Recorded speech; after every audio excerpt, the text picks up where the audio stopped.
with the Buddha's description of anapanasati, to combine those two together. Because last night somebody also asked me to describe the stages of anapanasati. And by combining the two, I'll hopefully be giving you a perspective which you may not have heard before. I do realize that most of you have listened to my CDs and talks and read my books, so I don't want to repeat what you already know. So the Buddha taught about the 16 stages of anapanasati. But first of all, there had to be a preparation. And that preparation was to establish mindfulness. Where it said mindfulness, in English sometimes they translate the word as in front of you. But the word probably means make it a priority. The first thing to establish is mindfulness. And many people go on to their breath far too soon, which means their sati, their mindfulness, is not strong enough to keep the breath in mind. And because they go to the breath far too soon, the only way they can keep their attention on the breath is through too much force. And that means they get lost in a wandering mind, or they get lost in sloth and torpor. They haven't done the preparation. And if you prepare the mind before you start watching the breath, that when you do go on to the breath, it's much easier to hold the breath, to keep it there without too much effort, which means the mind can become peaceful and still. The breath can stay with you for long periods of time, enough to do its work. So for each one of us, when we meditate, to first of all establish basic mindfulness before you even start watching the breath. And in the system which I have developed over the years, by teaching myself and teaching others, I developed the stage of present moment awareness and also silence as a means to establish strong mindfulness before I start to invite my breath in as an object of meditation. By present moment awareness, I mean to stop the mind wandering into the future, to stop it lingering on the past, to make that the priority more than anything else. And when you make that the number one priority, to be present, to be here, that you are establishing the first strength of mindfulness, that it's right here, it's mindful of what's happening in this moment, rather than lingering on what's happened just a moment ago. Whenever you think of the past, you are not aware of the present. Whenever you plan the future, you're not mindful of what's happening now. So you can see that when the mind is in the past or the future, it is not mindful. And secondly, when the mind is thinking, when the mind is giving notes, when the mind is giving things a name, again, it is not fully mindful. As I said last night or the day before, that is like the professor going to the restaurant and eating the menu. That is like the story of Lao Tzu, who made the very powerful point that if you say, "What a beautiful sunset," you're not mindful of the sunset, you're mindful of the words. And please understand those points, because they are very important to understand what mindfulness is. Mindfulness knows without having to give things a name. Mindfulness knows the thing itself without needing to give it a description. Mindfulness is seeing things as they happen right now. You don't need to write notes about it. You're just right here, in this moment, aware. And if you spend a certain amount of time developing present moment awareness and silence, that will mean the main obstacles to breath meditation are dealt with at the very beginning. It means that when you are watching the breath, the mind won't be wandering off into the past or the future, because you've suppressed that tendency of the mind at the very beginning. You find the mind won't be going off into thinking, because you've suppressed that at the very beginning. You've suppressed the two major obstacles to being aware of the breath. The mind wandering into the past and the future, and the mind thinking. So noticing those are the two major obstacles to breath meditation. We deal with them first. And when those two are settled, the breath meditation is far easier. So in the simile of the 1,000-petaled lotus, you know that a lotus closes up at night time. It becomes like a solid, hard bud with all the petals inside. But you may also notice the outermost petal of the lotus is rough, dirty, and has got no fragrance to it. You would not know, if you hadn't seen a lotus before, no one would ever expect that inside that rough, dirty, coarse outer petal of the lotus, which is all you can see, that inside is the most fragrant, delicate flowers. But when the sun rises in the morning and starts to warm that outermost petal of the lotus, it opens up. And inside that unlikely, rough, dirty, unfragrant outermost petal lies the next layer of petals, which are beautiful, which are fragrant, which are soft.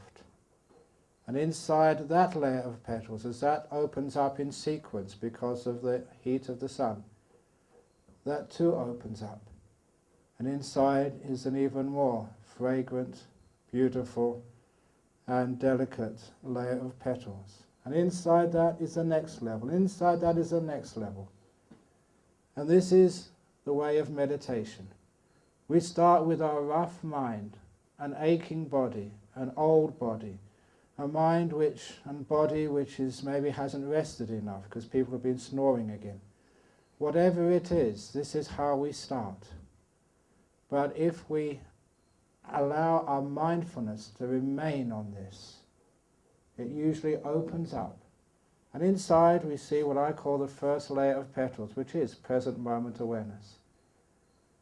Whatever you're experiencing, however you feel, sick, healthy, tired or energetic, right inside whatever you're experiencing, right in this moment, is the present, the now. It's in the middle of time. So we center into this thing we call life, time. We come into this present moment. And when you first observe the present moment, very often it's not pleasant. It's because of unpleasantness at the beginning of present moment awareness that people wander away.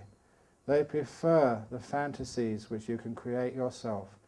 They prefer the pleasant memories of the past because the present is not enjoyable. Which is why when you first come into the present moment, you have to use a lot of patience and kindness. Kindness, maitri, is the ability to be at peace with the unpleasant, to love things which can maybe even harm or irritate you. Just like a mother loves her child, even though the child might soil its pants, even though the child might cry at night and wake up the mother always loves the child, even though the child is very irritating. In the same way, the present moment would usually be irritating when you first watch it. Be patient with it. Be kind with it. And soon the present moment will become peaceful, will become pleasant. Give the present moment time to establish itself. This is the layer of petals opening up. And inside the present moment, if you go deep inside that present moment, be really in this very, very moment we call now, then there is no space for any thought or commentary. All the commentary, all the thoughts about something which has just happened. That was nice. That was breath going in. That was my foot moving. You will notice it's in the past. You are giving a commentary on something which has happened, and you are neglecting the present. Or it's about something you want to do in the future. You'll find if you're right in the middle of the present moment, it's actually impossible to think. You're right here. And so in the middle of the present moment, that is like a layer of petals. If you stay in the present moment long enough, it opens up. And inside that present moment you'll find the silence. The silence is something very easy for people to understand once it's pointed out to them. This is a little meditation teacher's trick, which I invite you to use when you're teaching disciples in the future. Because many people these days, whether they live in Colombo or in Perth, in London or in New York, they don't recognize the silent mind. So much so that they are of the opinion that you can't stop thinking. And this little exercise proves to them that yes, you can stop thinking, and you show them what it feels like. Now I'm going to do this exercise with you. If you can't understand the English, never mind, but those who can understand my English, I want you to cooperate, because as I am talking, I also want you to be aware of what's going on in your mind as I'm talking. Because as I'm talking, you will begin to notice some spaces between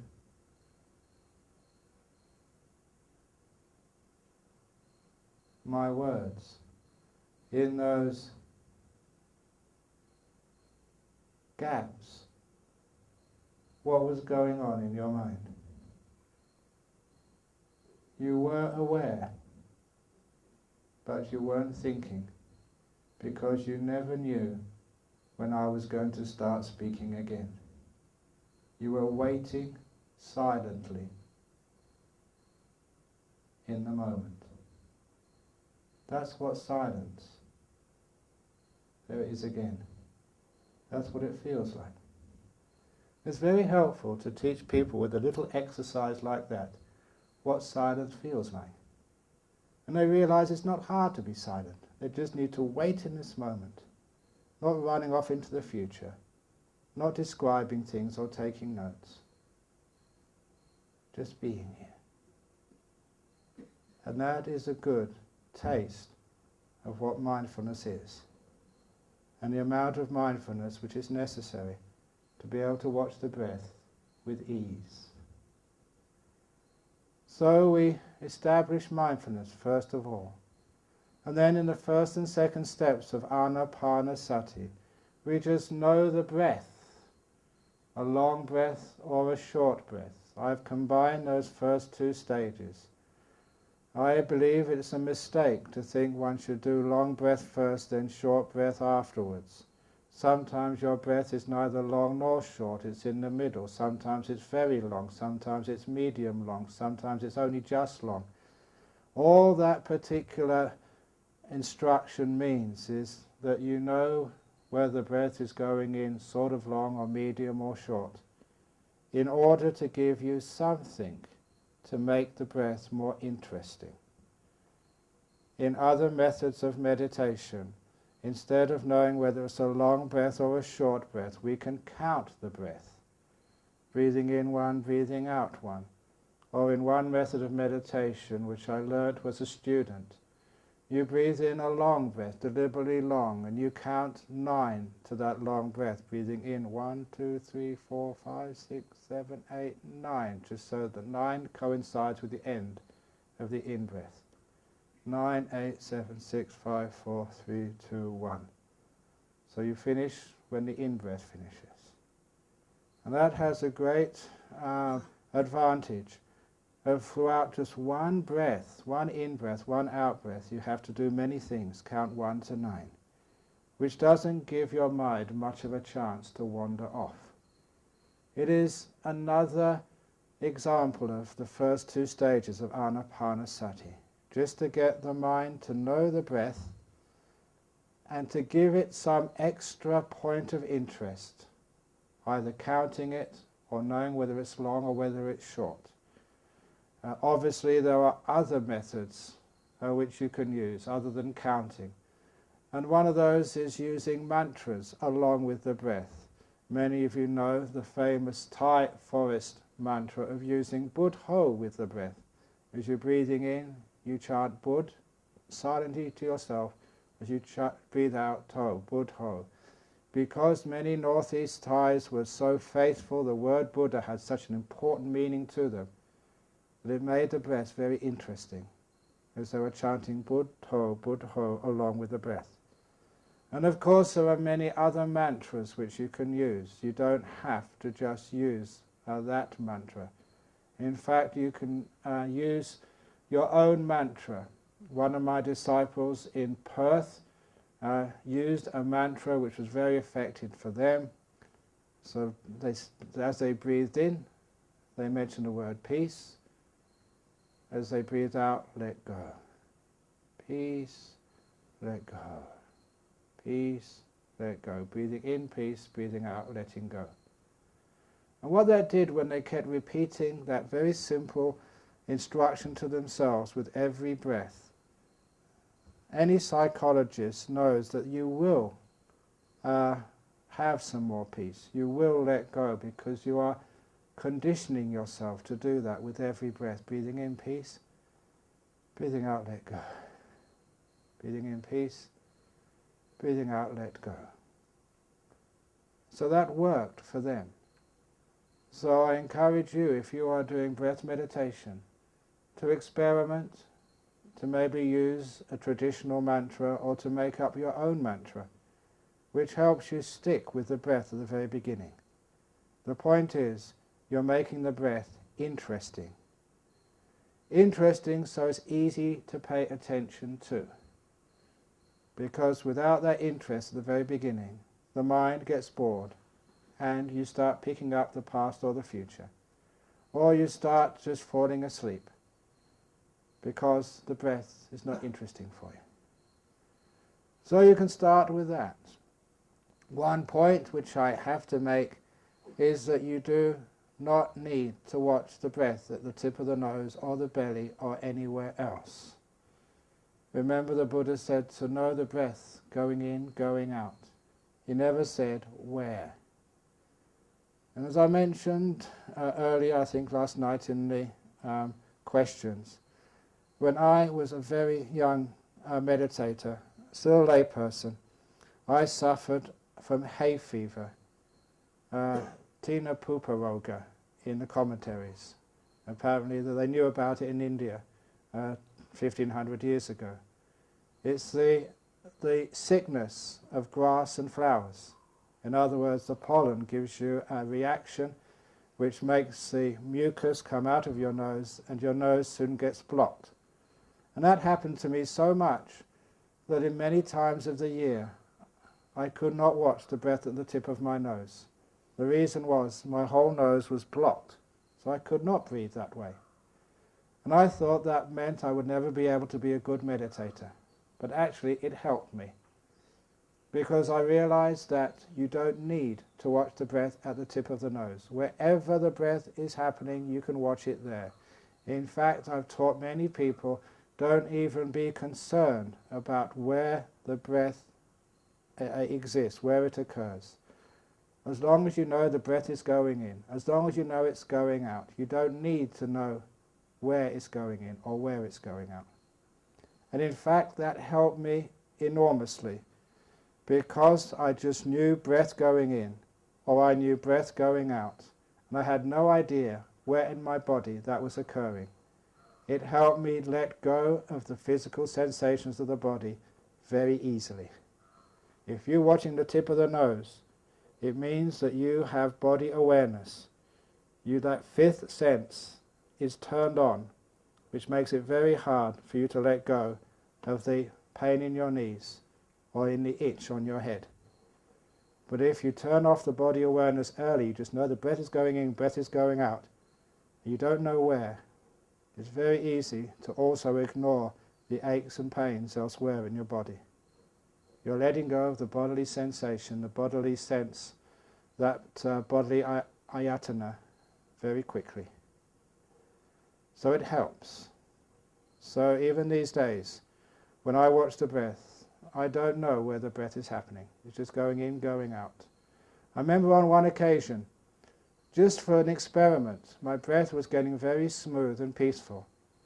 And I interrupted my meditation and asked, where is the breath being felt right now? And as soon as I asked that question, it was at the tip of my nose. But when I never asked the question, I knew the breath was going in and going out, but I didn't know where. It is very common, I think, for nearly all meditators, not all, but nearly all, that when the breath settles down and the breath is peaceful, it is noticed here. But let that happen naturally. Do not force it. Some meditators watch the tip of the nose, they can't find the breath. And there's a good reason why, because it's not there, it's somewhere else. Other meditators watch the tip of the nose and they get headache. And there is a reason why. And I will now demonstrate this. I have to take off my glasses first of all to demonstrate this. Now when you are watching, when you are being aware of any part of your body, the psychology of the mind is whatever your mind is aware of, your eyes look at. So if you're actually watching the tip of the nose, you've got your eyelids closed. I'm going to watch the tip of the nose with my eyelids open, because this is what you're doing.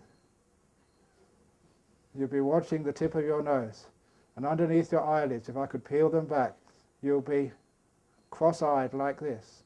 And you can imagine, if you keep cross-eyed like that for half an hour, you're going to get a big headache across here.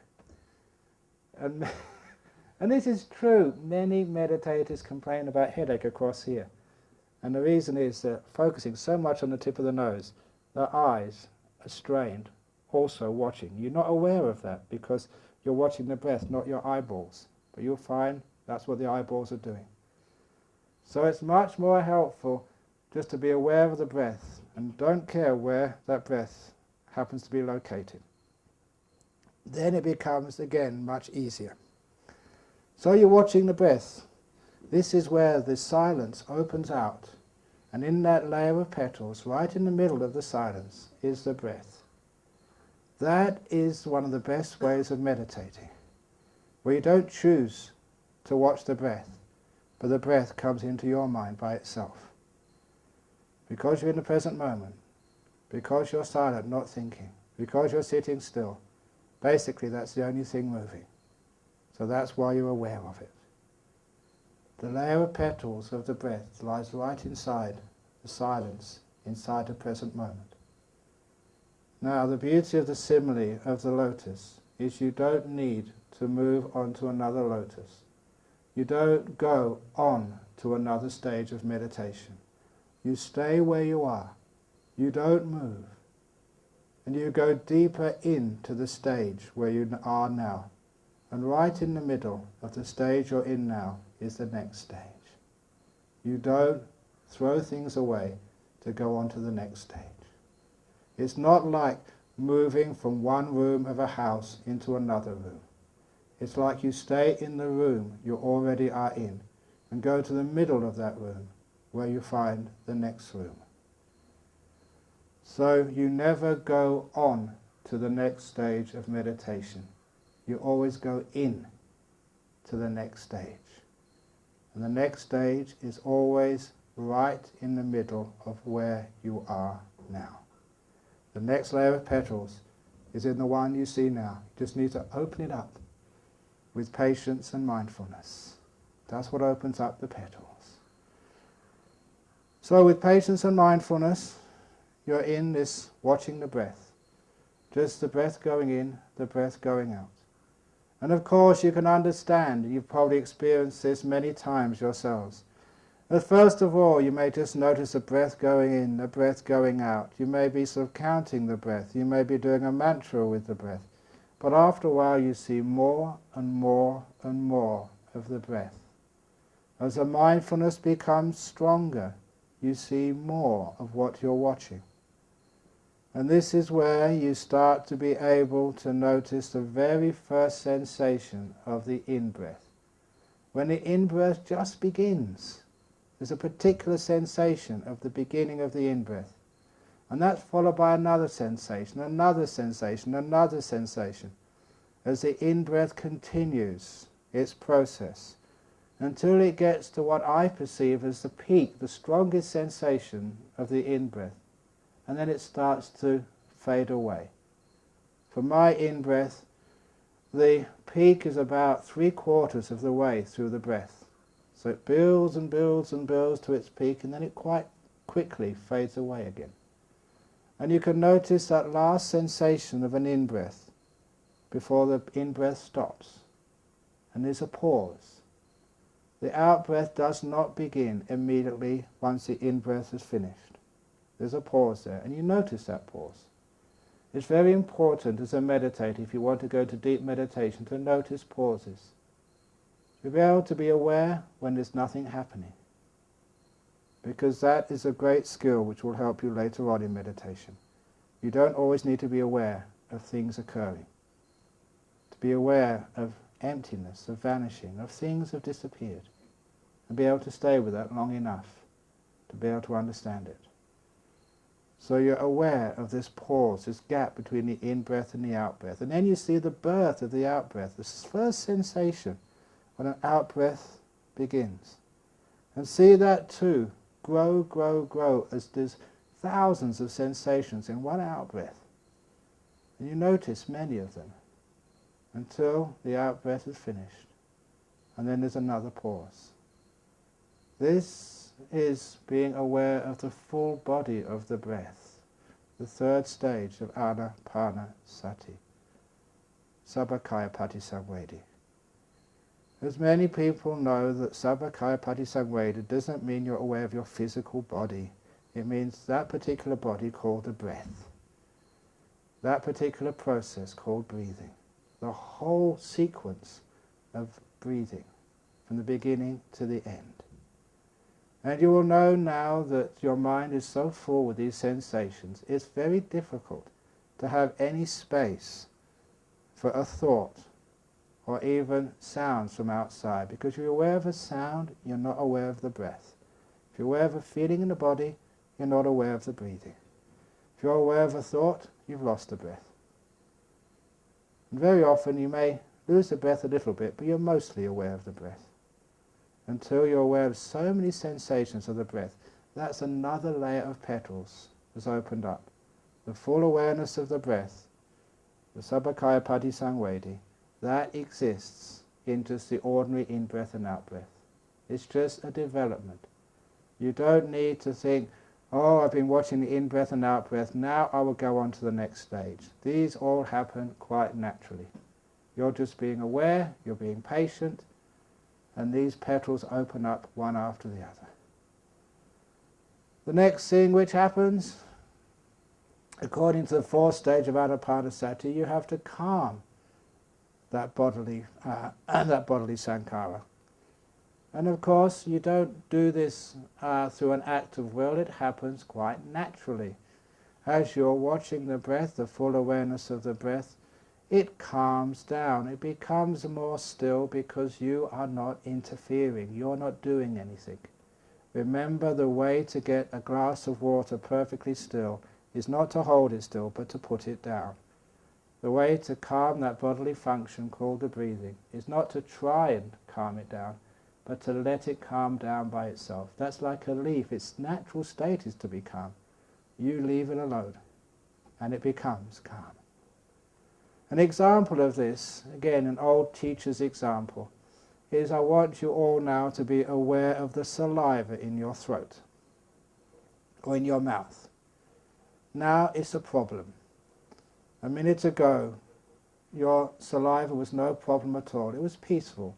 But once you become aware of something, the nature of the mind is to interfere with it and try and control it. Now you're aware of your saliva. It's a problem because you have to control it. You wonder whether you should swallow or not, or what you should do with it. That is the nature of the mind. What it's aware of, it interferes with. So when you're first aware of this breath, you are interfering with it. You have to let it go. Find out why you're trying to make it this way or that way. Put it down, and you know you've let it go when the breath becomes very smooth. You know you've let the saliva go when it's natural again, it's not a problem anymore. So when the breath calms down and it gets very peaceful, just breathing in, breathing out, effortless and comfortable. It's another layer of petals has opened up. Now you're in the very full awareness of a very peaceful and calm breath. There's a danger at this point in anapanasati, that if your mindfulness is not strong enough, you might go asleep. You might go into dullness. Why? It's because there's nothing much to excite the mind. The sensation of a calm breath is very subtle, and if the mindfulness is not subtle enough to know such things, it will just turn off. Which is why it's important to try and move on to the fifth stage as soon as possible, to somehow even generate the fifth and sixth stages of anapanasati, which is piti sukha, to have a delightful breath. Because once a delight is there with the breathing, once it's a beautiful breath, a delightful breath, the chances of you falling asleep are reduced enormously. And there are some tricks to be able to get to from the fourth stage to the fifth and sixth stage very quickly. One of the ways is to stop developing fault-finding minds. A fault-finding mind is a mind which always sees the mistakes and the errors and the things which are wrong anywhere in life. An example of this, again, from my story of being an abbot and teacher in a monastery in the West. And for those who know me, I do have many, many, many duties. Not only a monastery to run, but also a city centre for lay people. And my life used to be, on Friday afternoon, going to a city centre and looking after the administration, the counselling, the teaching and everything else in this big centre, 1 acre property in Perth. And a Sunday afternoon, having finished all the teaching, counselling, administration and everything else, go back to a monastery in Serpentine and then look after the monks and the building, administration and teaching in a monastery. It was weekends in one workplace and the rest of the week in another workplace. And I noticed that visitors who would come to the monastery where I lived would always enjoy it and say, what a beautiful place this is. And I would say, what? Can't you see all the things which need to be done? It might be okay for you. You're on holiday here, but this is my workplace. And I realized I was not enjoying the monastery in which I lived. And I made a resolution that every Monday morning I would have a walk around the monastery in which I lived, not as an abbot or a teacher, but having the mind of a visitor. Because if I was a visitor, I saw all the beautiful things in that monastery. If I was an abbot, a teacher, I saw all the things which needed to be fixed. As a teacher, as an administrator, as an abbot, I had to have a fault-finding mind. I had to see the things which were wrong and fix them. As a visitor, I just see the things which were right and enjoy them. And I notice that much of our life is like that.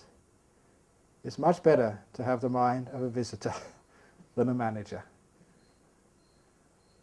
So in my meditation, I did exactly the same.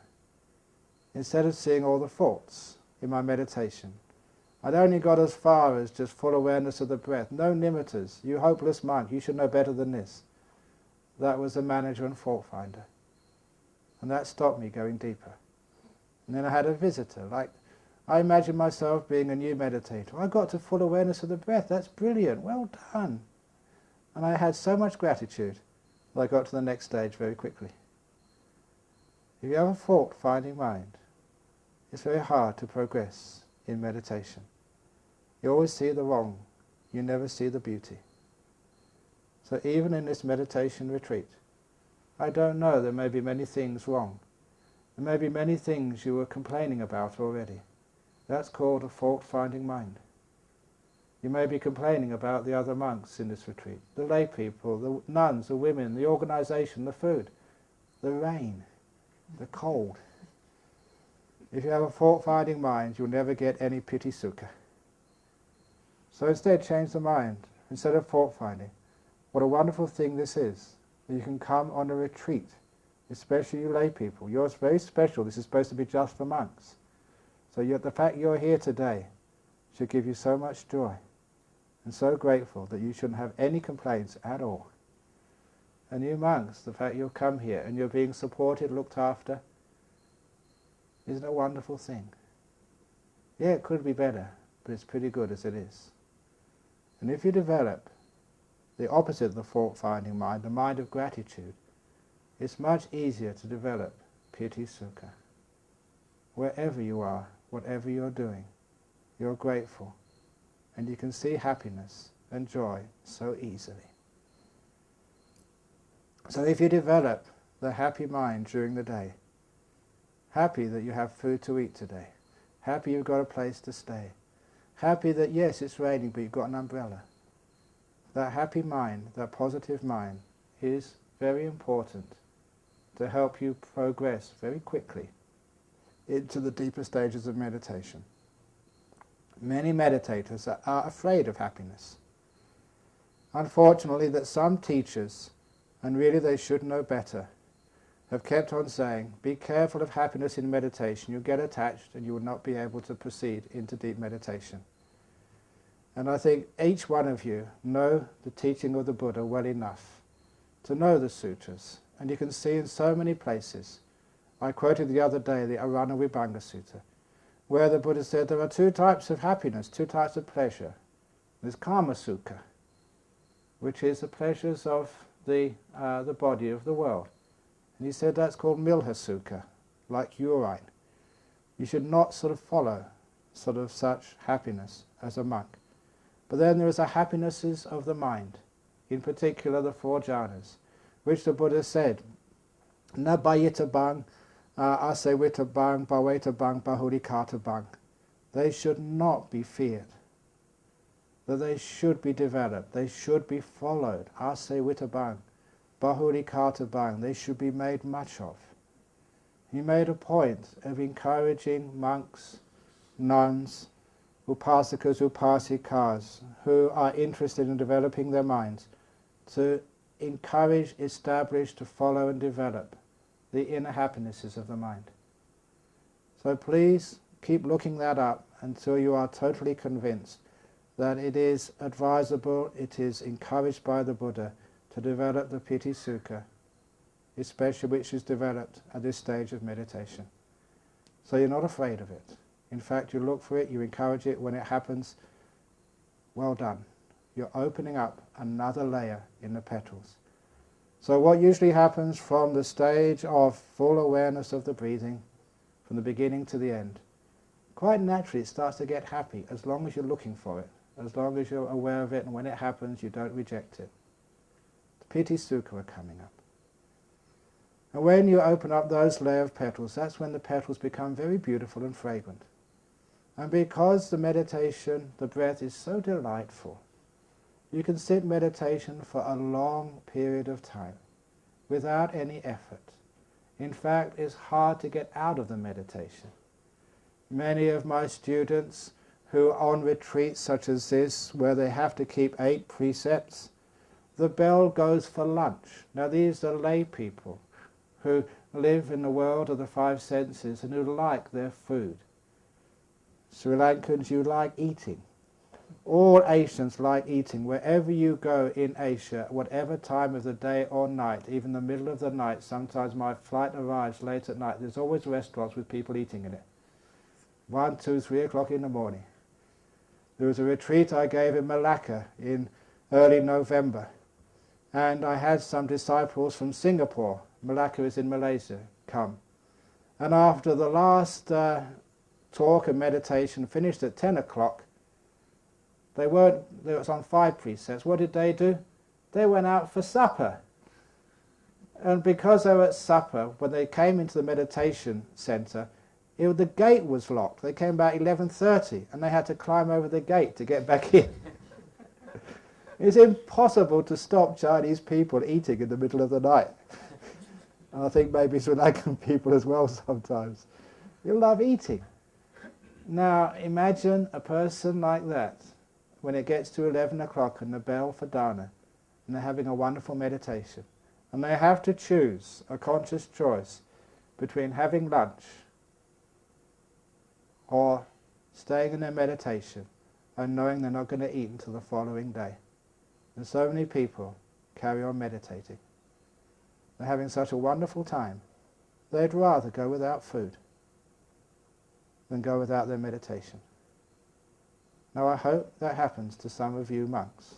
I'll be very disappointed if each one of you every day lines up for the lunch Dhamma. That shows you've got some piti sukha coming up. Having such a wonderful meditation, who cares about lunch?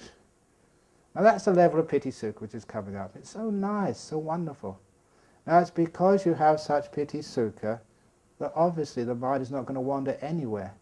It's not going to wander away for lunch because it's just too enjoyable, just watching this breath go in and go out, and it's gorgeous. Having the most wonderful time. And because of that you sit for many hours sometimes. And you get out from the meditation, oh, that was really, really nice.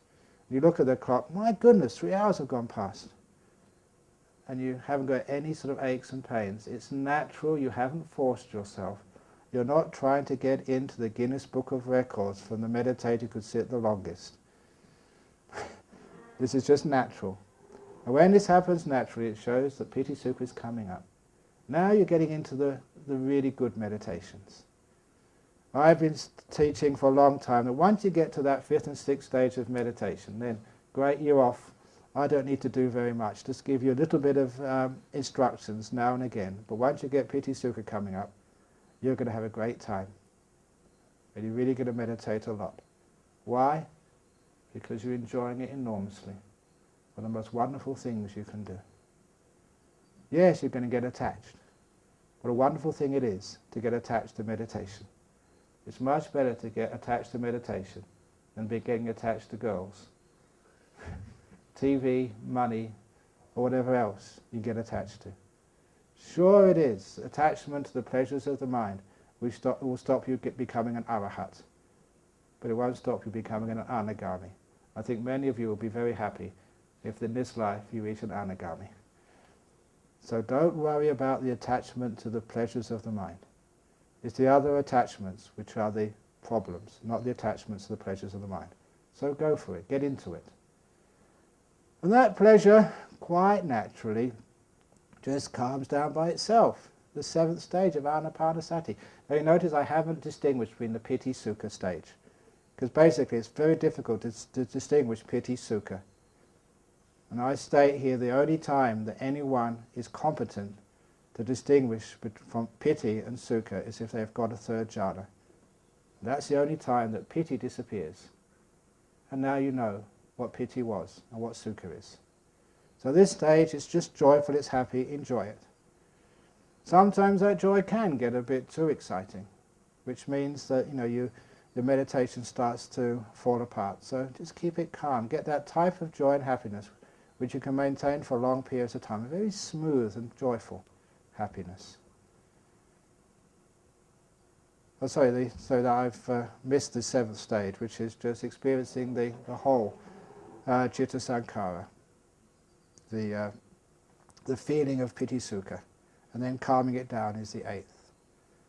Now remember, on those 4th, 5th, 6th, 7th and 8th stage of anapanasati, the main object which you're watching is not so much the breath, but the pleasure of the breath. So you're not really watching the breath going in and going out. You're noticing this beautiful delight, how delightful it is. That is the main object of your mind, delight. And because that's the main object of your mind, that particular perception associated with the breath of delight, the physical feeling is starting to disappear. And what you're watching is a delightful feeling instead. And as that starts to disappear in the 8th stage, as pasambayang, the citta sankhara. The citta sankhara is the pleasure, the bliss. As that starts to calm down, so does the breath disappear. You're not aware of the breathing in or breathing out anymore. Now sometimes that people develop their meditation skipping the pleasure parts. You get a very, very peaceful breath and it disappears and you're lost. And the reason why you're lost, because you didn't develop the joyful part of the breathing.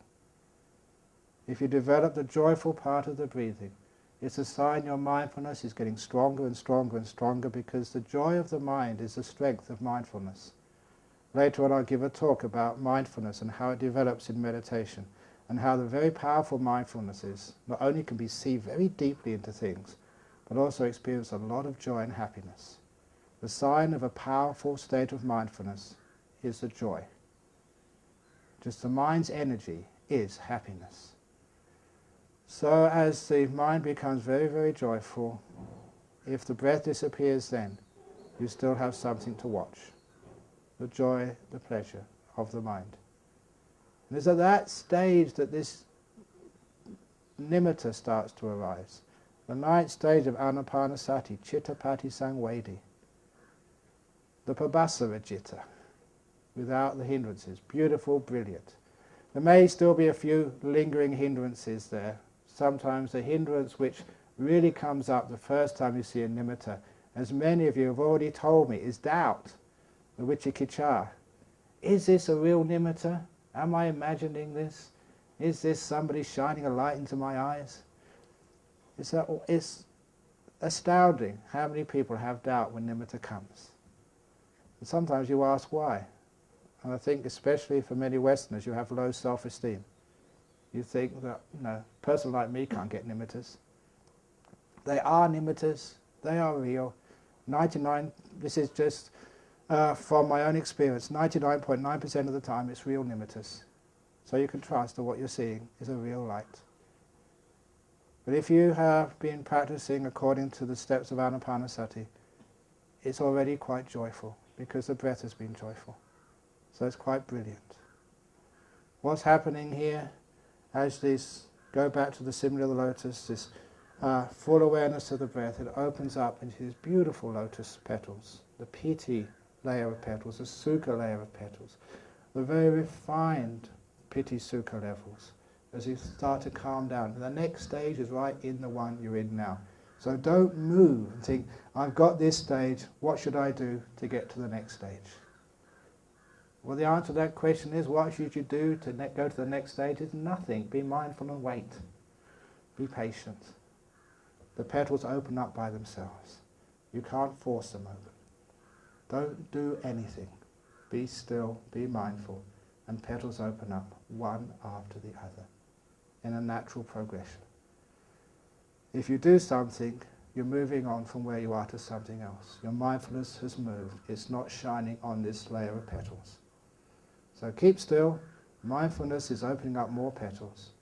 And of course it opens up this incredible layer of petals called a nimitta. Beautiful, beautiful light in the mind. It does not matter what color that light is. It does not matter its shape. It does not matter what it's doing. The two things which are very important about a nimitta are its stability, the fact it stays, and doesn't just flash up and disappear again. And also its brilliance, its beauty. It's a matter of piti sukha. That's why the 10th and 11th stages of anapanasati is abhipamojayang cittang, which is just to bring more delight to that nimitta. Well, I said in English, to shine it up, to make it even more beautiful and radiant. And the other one is to stabilize it, so it's not moving around, it's not flashing and then disappearing again. So it stays with you a long time. Now those are very hard things for meditators to do. How do you do that? By doing nothing. Because when my nimitta started to come up, they'd always move backwards and forwards, and it was just so struggle to try and keep them still. And then I realized the insight which helped me enormously was the nimitta was like looking at your face in a mirror. The mind was looking at itself in a mirror. That nimitta was the citta, or how I perceived the citta. And if in your room you have a mirror, in my bathroom there is a mirror, because this is a lay people's hotel. If you have a mirror in your bathroom, and you look at your face in that mirror, and if that face is moving backwards and forwards in the mirror, if you try and hold the mirror still, is that going to help? And that's because the one who's watching is moving. Doesn't matter how hard you hold that mirror, if you're moving backwards and forwards, the image in the mirror is going to move. So if you want to keep that nimitta still, the one that is watching, that has to be still. The observer, the mindfulness, that has to be totally still. Otherwise, the nimitta will keep on moving. So if you react with excitement, with ill will, so not excitement, with fear, and you try and control that nimitta, you'll be moving and you will disturb it. You've got so far by letting go, by being still. Just carry on. Don't change what you've been doing. It's working. I don't know how many people, they get to nimitta stage, they've been doing the meditation perfectly, and the last minute they try and control it. And this is why they don't get into the jhanas. Nimitta comes up, be still with it. Leave it alone. Relax. And you find the nimitta becomes still. As for shining up that nimitta, someone said last night, if you've got bad sila, can you get into jhanas? You can. I know from experience this does happen. I know some scallywags. A scallywag is an English term for people whose sila could be much better. But they've got so much wisdom and skill, yeah, they can use their wisdom to overcome the weakness in their sila. And I know how they do it. They told me that when you have a nimitta, parts of it are bright, parts of it are dirty. If you have a dirty nimitta, it means that your sila is not pure. You're seeing a reflection of your mind. And this is actually how you see the power of sila. Because if you've been practicing sila a long time, your citta is brilliant and beautiful. When it first comes up in meditation, it's gorgeous. If it is, well done, your sila has been good. But sometimes that because of our defilements, we can be dishonest with ourselves and think, oh, it doesn't really matter, it's only a small error in sila, it doesn't really matter. But when you get the nimitta, it does, you can see it. You can't be dishonest with yourself. You're looking at your citta with nothing in between, so you see it honestly. But even if you have a dirty nimitta, there's always one part of it which is beautiful. If you develop not the fault-finding mind, but the mind which can look for the beauty, the mind can go to the beautiful part. And in the middle of that beautiful part, it gets more beautiful. In the middle of that more beautiful, it gets more beautiful. It's as if the nimitta expands, the beautiful part expands, and pushes all the dirty part away. However, it's much easier if you have beautiful nimittas, because you've had really good sila. And for my lay meditators, because I've known many of these for a long period of time, it's got to the point now I can almost predict, when a lay meditator, when they get to that particular stage, who's going to get the beautiful nimittas. You all know lay people, lay dayakas, supporters, who will do anything for you, who are just so generous and so kind, who would stop what they're doing to help you for the Dhamma. They never ask for anything back in return. They never go praising themselves or saying what a good person they are. Those type of people, selfless, pure, virtuous, generous and kind, they're the people who, when they get to nimitta stage, have a very easy time, because their nimittas are incredibly beautiful. They've got such a pure heart. That's what they see. So those of you who are doing service for the sasana, Venerable Metta Vihari, I can see you over there. Because of all your giving and all of your good work, it means that you've given so much, for the sasana, and doing the Buddha channel and everything else. But when your nimitta comes up, wow, it's incredible. It's really beautiful. This is where you get the payback for everything you've sacrificed. And when you get beautiful nimittas there, and they're stable, the next stage happens automatically. This beautiful nimitta stage of meditation, the petals open out. You fall in, which is the experience which people have when they have these incredibly powerful nimittas. They just can't stop themselves. They get drawn into the center. It gets brighter and brighter, more and more beautiful. Or they feel it's enveloping them. And if they stay inside, they get an incredible bliss, which is the first jhana experience. Many people, again, are afraid of such a pleasure. Even the Buddha was. If you look at Mahasatthika Sutta, the Buddha's Bodhisattva, so it's not a Buddha yet, said, why am I afraid of that pleasure, when he recalled the jhana he got under the rose apple tree. It's powerful. The reason you're afraid is because many things disappear. Many of your attachments have to be left outside.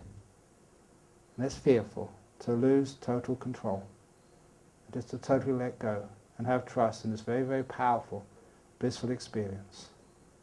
It's the reason why I teach like this, so you have nothing to fear. You've read about the jhanas in the suttas. These are incredible experiences. It's one of the reasons why you become monks, why you become nuns, why you're here today, to get the benefits of renunciation. Because the first jhana, one of its descriptions is nekama sukha, the bliss of renunciation. You've all given up so much. You've given up the bliss of sex, of movies, of getting the food you like. You've given up so much. This is the payback, the return, the bliss of the deep jhanas.